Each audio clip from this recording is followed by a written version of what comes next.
tous, bienvenue au premier podcast Les Finances sans gêne. Aujourd'hui, je reçois une sommité de l'univers financier, une personne avec qui j'ai la chance de côtoyer au quotidien et avec qui j'ai travaillé dans la dernière année plusieurs dossiers d'envergure. Son nom, c'est Jean-Sébastien Jutras, planificateur financier. Comment ça va, Jean-Sébastien? Hey, ça va bien, Mathieu. Merci. Et merci de l'invitation. Super intéressant comme sujet de podcast. Je suis super content d'être avec toi. Ça va me faire plaisir. On va en faire plusieurs ensemble, justement, parce qu'évidemment, nous, on va aborder l'univers financier. C'est extrêmement large. Puis moi, aujourd'hui, les sujets que je vais aborder, moi, je veux savoir, c'est quoi que ça fait un planificateur financier ou un conseiller en sécurité financière? Ça va faire partie de mes premières questions. Ensuite de ça, je veux savoir, c'est quoi le rôle d'un conseiller? Puis ensuite de ça, moi, exemple, que je suis un client potentiel ou que moi, je veux m'acheter une propriété ou que, exemple, je veux épargner pour ma retraite, puis je ne sais pas par où commencer. C'est quoi les étapes, OK, quand je veux rencontrer un conseiller, puis avec qui je devrais faire affaire comme individu? C'est un super bon sujet. On va passer à travers ces questions-là. Parfait. Donc, au niveau de ton rôle, toi, tu es planificateur financier. Parle-moi de ton parcours un petit peu, s'il te plaît. Moi, j'ai un parcours quand même assez atypique. Là. Je me suis pas assis dans une grande banque. J'ai pas commencé à travailler avec une grande banque. Moi, j'étais vraiment jeune, là, aux alentours de 19-20 ans, comme conseiller financier, conseiller en sécurité financière, représentant en épargne collective. Pour ça, je suis devenu planificateur financier. J'étais autonome en début de carrière pour une grande firme, en fait. Et ensuite, à cet âge-là, là, j'avais de la difficulté quand même à développer une certaine clientèle aisée, là, si on peut le dire de cette façon-là. Ouais. Fait que j'ai vraiment fait un switch de A à Z. Je suis allé en enseignement. Je me suis mis à enseigner la comptabilité, la fiscalité, les finances au cégep. J'ai été enseignant dans divers cégeps. Là, je me suis promené. J'étais allé enseigner à Shawinigan, j'ai enseigné à Québec. Québec, j'ai enseigné à Limoilou, j'ai enseigné à Garneau. Je me suis promené d'un cégep à l'autre pour finalement retourner dans un grand assureur au Québec, où là que j'ai fait de la formation. Où on s'est rencontrés aussi. C'est là qu'on s'est rencontrés, en fait. Là, j'ai commencé à faire de la formation. Après ça, je suis devenu directeur d'une équipe de planification financière avancée. Fait que je gérais une équipe de fiscalistes, d'avocats, des comptables à l'intérieur de cette équipe-là. Puis le but, c'était de supporter des conseillers financiers à travers un grand réseau. Puis le but avec notre équipe, c'était d'accompagner le conseiller avec le client. Fait que moi, dans ce moment-là, j'ai accompagné au-delà de 400, 500 conseillers différents. On montait des plans d'optimisation financière, des plans d'optimisation fiscale avec les conseillers, avec les clients. On présentait tout ça. Fait que, tu vois un peu mon parcours, moi, de planificateur financier. Puis aujourd'hui, j'ai mon propre cabinet. Puis je travaille encore avec des conseillers financiers à travers la province. Puis on est là ensemble parce qu'on travaille ensemble assez souvent. Exact. Donc, moi, mon but, encore une fois, j'accompagne des conseillers. J'ai mon cabinet aussi. Mais le but, c'est de développer des plans optimaux pour les clients. Fait que mon parcours en cours là, est assez atypique parce que je ne suis pas allé dans une institution financière pour commencer. J'étais allé comme conseiller, enseignement, puis après ça, mon propre cabinet. Parfait. Puis c'est la façon qu'on s'est connus à peu près un an et demi. Moi, j'avais besoin des conseils au niveau fiscalité pour tous mes clients entrepreneurs, à ceux qui avaient besoin d'augmenter leur valeur successorale, leur patrimoine, mais c'est là que j'étais impliqué. Parce qu'il y avait un côté fiscal qui était assez compliqué. Puis là, tu m'as aidé, puis tu as aidé aussi mes clients à augmenter leur valeur, exemple successorale, augmenter leur patrimoine ou leur stratégie d'écaissement. Parce que là, on va en venir, mais souvent, les gens, qu'est-ce qu'ils visent au niveau des placements? C'est qu'ils parlent de rendement. Puis ça va beaucoup plus loin que le profit qu'on fait sur les placements, que ce soit dans le CELI, dans le REER, dans les comptes non enregistrés, etc. Puis moi, je veux que tu me parles du rôle. C'est quoi pour toi l'optimisation? Parce que souvent, les gens me disent « Hey, Matt, c'est quoi l'optimisation financière? Tu peux-tu m'en dire un petit peu plus que simplement de faire du profit, faire du rendement dans les portefeuilles de placement? » C'est vraiment une bonne question. Hein? Puis la réalité, souvent, les gens, c'est ça qui se demandent.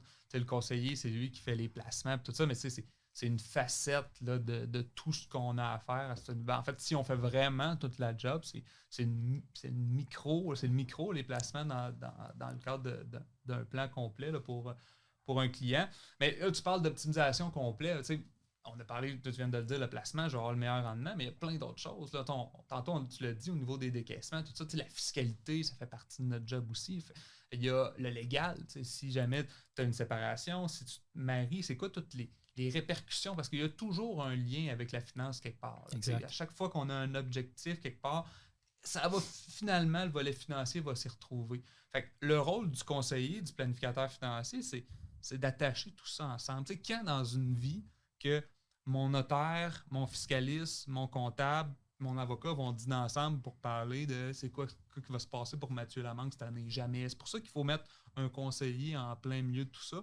Que lui, tu sais, tu as peut-être déjà entendu ça, mais c'est comme un peu le médecin général. Le médecin général. Je m'en allais là. Le médecin généraliste, lui, il est capable de parler de ton coude, il est capable de parler de ta peau, il est capable de parler de tout ça, mais c'est pas un expert dans une chose en particulier. Exact. Il est bon dans tout. C'est un peu notre rôle aussi. T'sais, si moi, je vois que dans tes déclarations d'impôts, il y a certaines failles, tel crédit, on a oublié tel ça, on va parler au comptable pour régler ces affaires-là. Si dans ta structure organisationnelle, si tu as une compagnie, ça te prend une compagnie de gestion, tout ça. Puis, on l'a vu beaucoup dans les dernières années ensemble. Mais c'est pas moi et c'est pas toi qui va la mettre en place, mais on va travailler avec un fiscaliste, le fiscaliste du client, pour mettre ça en place. Fait que nous, en fait, on réussit à faire tout ça, en fait, de mettre des recommandations sur toutes ces facettes-là. Mais nous, notre expertise reste beaucoup dans les produits de placement, les produits d'assurance, comment structurer tout ça financièrement, mais souvent, on va avoir besoin de spécialistes. Puis c'est là que nous, on donne des références où on travaille avec les spécialistes. Exact. On a des partenariats avec du monde qu'on se tient proche, qu'on pense que c'est super important. En tout cas, qu'on a une bonne confiance, je veux dire, pardon. Deuxième chose, là, on a parlé de différentes choses au niveau de la fiscalité. Moi, là, je suis un particulier. Je suis un monsieur, madame, tout le monde qui se dit qu'il veut épargner, exemple, pour sa maison dans 5 ans. Une autre personne, exemple, qui veut économiser pour sa retraite, investir. Par où on part si on n'a pas de plan?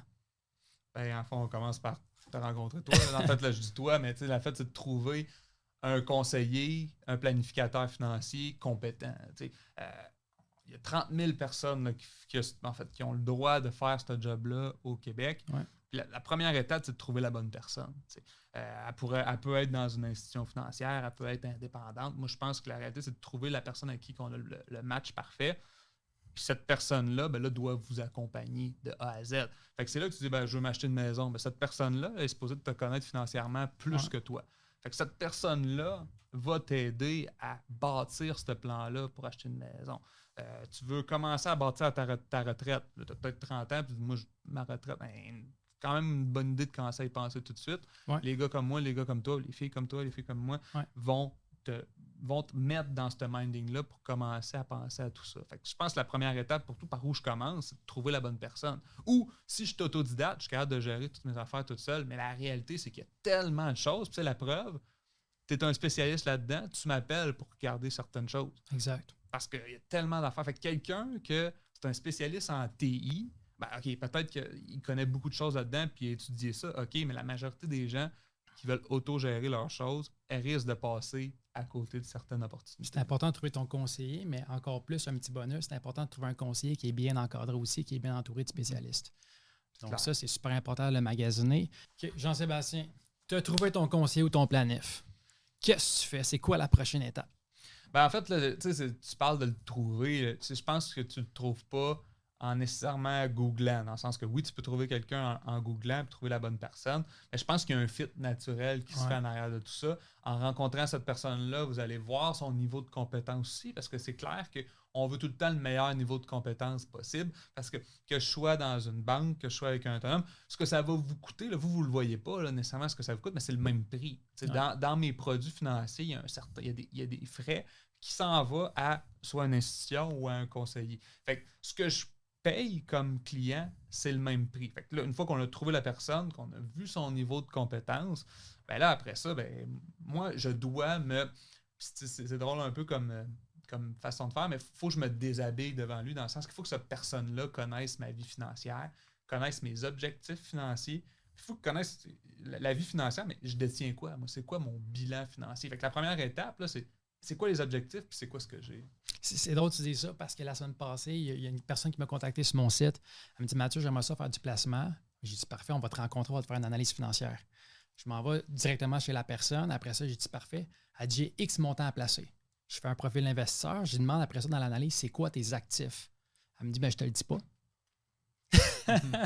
Mais c'est sûr qu'au début, c'est important de créer un sentiment de confiance. Sauf que moi, pour faire des recommandations hyper pertinentes, il faut que je connaisse la situation financière de la cliente.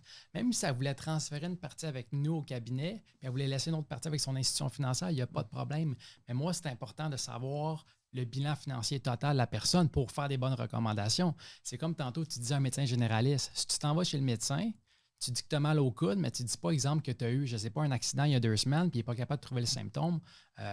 C'est difficile de faire des recommandations. Donc, c'est important, quand on rencontre quelqu'un, ben, que nous, on se déshabille en disant qu'est-ce qu'on fait, mais la personne aussi, c'est important qu'elle donne des renseignements aussi pour qu'on puisse faire des recommandations personnalisées. Clairement, parce que si j'ai.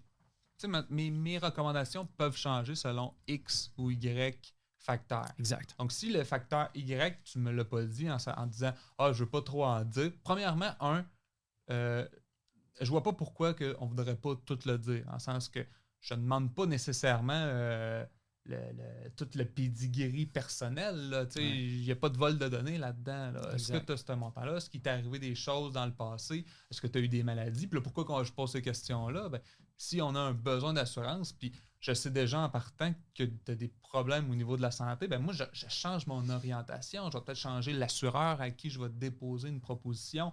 Ben, même principe pour si je ne sais pas c'est quoi les montants d'argent que tu as. Disons que tu as un fonds de pension que tu n'as jamais transféré d'un vieil employeur. Ben, j'ai besoin de le savoir parce que c'est quoi la rentabilité qu'il y a là-dedans? Parce qu'au final, tu viens me voir pour, disons, ta retraite, mais tu me caches un actif important. Ben, je dis pas caché, mais tu m'en as pas parlé. Ben, c'est sûr que moi, dans ma stratégie de décaissement, ça va tout changer. Fait qu'au final, si le but, c'est pas de dire ben, moi, je veux pas tout donner ce que j'ai à Mathieu, ben, c'est correct, mais dis-moi quand même tout ce que tu as. Exact. Puis, au final, tu vas voir quand même qu'après 6 mois, après 1 an, tu vas vouloir transférer quand même tout ce que tu as chez nous à cause de la proactivité qu'on a pour gérer un dossier comme ça. Exact. Bon, mais c'est super. Ça répond pas mal aux questions. Puis ensuite de ça, une fois que tu as trouvé ton conseiller, tu fais les recommandations. C'est quoi après ça la structure? Comment tu bâtis ta structure une fois que la personne dit OK, je veux faire affaire avec toi ou j'aimerais ça transférer une partie des actifs? C'est quoi les étapes? Ben, tu sais, l'étape, je laisse le volet administratif d'ouvrir les comptes, tout ça, là, toutes ces affaires-là. Mais après ça, c'est le suivi de tout ça. Là. C'est beau aujourd'hui. Je te fais un plan, il est A1. C'est une chose qui est sûre là, quand je fais un plan, là, surtout quand on parle de projection de retraite. Là, parce que si on parle de quelque chose qui va arriver dans 3 mois, les chances que ça arrive, on est dans du court terme. Mais sur du long terme, s'il y a une chose qui est sûre aujourd'hui, à 30 ans, à 40 ans, je te fais un plan de retraite, c'est sûr que c'est pas ça. C'est sûr que ça n'arrive pas à ça parce que c'est des projections. Je sais pas ça va être quoi tes revenus futurs. Je sais pas ça va être quoi l'inflation. Il y a trop de facteurs que je sais pas. Mais de là, l'intérêt de dire ce plan-là, il faut le refaire. C'est ça. On le refait année après année. Là, je dis année, ça peut être aux 2 ans, ça peut être aux années et demie. Mais c'est là que c'est important que quelqu'un comme toi, quelqu'un comme moi, on est là. On n'est pas juste là au début pour aller chercher les comptes. Là. La réalité, c'est qu'il faut amener ça à un autre niveau avec le plan fiscal, avec le suivi des placements. Parce que quelque chose qui est sûr, c'est vous voyez, les marchés, l'économie, ça change, les tendances changent, fait qu'il faut s'ajuster à ça. Exact. C'est drôle que tu me dises ça, parce que l'autre fois, je faisais un plan à mon client, un plan financier pour la retraite. Puis je lui disais carrément, là, je te fais un plan, mais ça se peut que dans 6 mois, il soit plus bon pantoute. Il me dit, comment ça? Je ne sais pas, moi, vas-tu avoir des enfants? Vas-tu changer de travail? Vas-tu avoir une augmentation salariale? Vas-tu vendre des actifs? Vas-tu vendre ta propriété ou acheter un chalet? Donc, c'est important, comme je te disais tantôt, comme on parlait, quand tu trouves un conseiller, c'est important quelqu'un qui te suive, qui te connaisse, puis qui t'encadre tout au long de ta vie. Parce que c'est bien beau de dire, je connais les actifs d'une personne, mais qu'est-ce qui est encore plus le fun, c'est de connaître les émotions de ton client aussi. Qui arrive des chutes des marchés boursiers, c'est comment gérer les émotions d'une personne, mais c'est ça l'encadrement financier. Puis l'autre fois, je te donne un exemple, j'ai une personne qui me contacte aussi. Je fais une analyse financière. J'ai dit, c'est qui ton conseiller à l'institution financière? Il me dit, je ne sais pas son nom. Moi, qu'est-ce qui me vient à l'idée, c'est simplement cette personne-là, je ne parle pas contre personne évidemment, c'est simplement dire, elle gère tes actifs, ton patrimoine, puis tu ne connais pas son nom. C'est tellement important de savoir c'est qui ton conseiller, puis de savoir est-ce qu'il fit avec toi aussi? Parce que c'est bien beau parler de rendement, comme je disais tantôt, je reviens tout le temps au rendement, mais est-ce que ton conseiller t'écoute? Est-ce qu'il répond au téléphone? Est-ce qu'il répond à tes courriels? Puis est-ce qu'il t'appelle quand ça va bien? Mais est-ce qu'il t'appelle quand ça va moins bien aussi? Donc, moi, je pense que c'est ça la force d'un conseiller, puis c'était ça que je voulais discuter avec toi aujourd'hui, Jean-Sébastien. Ben, tu sais, je peux juste renchérir là-dessus. Je pense que c'est un super bon point. Puis, sans tirer sur aucune institution financière, tout le volet, ni ces conseillers qui sont là-dedans, ces gens-là ont un énorme volume de clients. Okay? Il y a beaucoup de gens au Québec. Là, fait un conseiller, puis là, additionne avec ça le manque de main-d'œuvre. Ouais. Fait que tu te retrouves avec des gens qui ont une surcapacité qui ont trop de clients, en fait, si on peut le dire comme ça. Fait que, dites-vous, ces gens-là ne prennent pas nécessairement le temps de faire des plans, d'optimiser toutes les affaires là-dessus. Fait que, veut pas, ben, c'est la valeur. Tantôt, on parlait de la valeur monétaire. Ben non, mais j'ai quand même fait 9% de rendement cette année. Mais au-delà de ça, il y a la valeur du conseil. Si j'ai pas le temps de vous conseiller, ben la valeur du conseil, elle va être où?